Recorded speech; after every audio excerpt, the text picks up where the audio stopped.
Hello guys, in today's tutorial I would like to show to you how to expand your picture just using Canva application.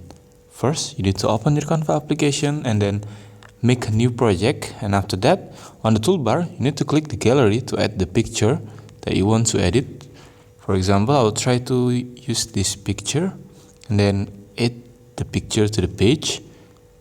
After that, on the toolbars, when you click the picture, there's a toolbar that called Magic Studio, and then you need to click it.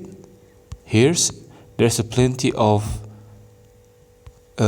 choice to edit, but we will use the Magic Expand here. Click Expand, and then you need to click whole page and scroll down, and then click Magic Expand. And then wait for a moment, let the tools work by itself.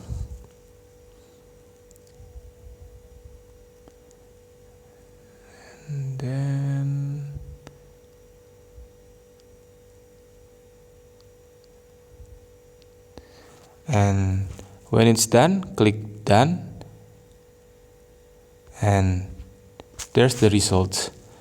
We can see the difference from this picture and this picture. There you go. You can see the difference, and that's the way how to expand your picture just using Canva application. Thank you for watching. Don't forget to like, comment, and subscribe.